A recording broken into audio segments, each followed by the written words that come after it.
DBC সূত্রে বলা হচ্ছে যে নতুন করে জল ছাড়ার পরিমাণ বাড়ানো হয়নি।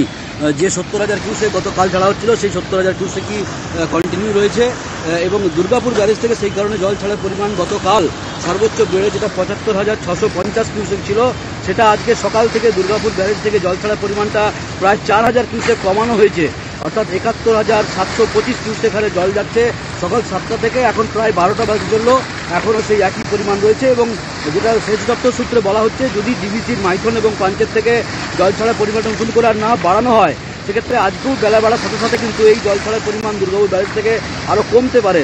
সেক্ষেত্রে যত কমবে তত কিন্তু এই পূর্ব বর্ধমান, হাওড়া, হুগলি যে সমস্ত জায়গাগুলো ইতিমধ্যেই গত দুদিন ধরে প্লাবিত হয়েছিল নদী তীরবর্তী এলাকা, সেই সমস্ত জায়গাগুলোর জল আগামীকাল থেকে কিছুটা নামতে পারে, এটা একটা স্বস্তির খবর।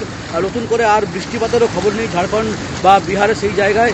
স্বাভাবিকভাবেই যেটা মনে করা হচ্ছে যে ডিবিসি সূত্রে নতুন করে আর জল ছাড়া পরিমাণ যেটা রয়েছে সেটা আর বাড়ানো হবে না, এমনটাই আশা করা হচ্ছে। এবং সেই অনুপাতে দুর্গাপুর ব্যারেজ থেকেও কিন্তু জল ছাড়া পরিমাণটা ধাপে ধাপে একটু করে হলেও, সামান্য করে হলেও সেটা কমানো হয়েছে।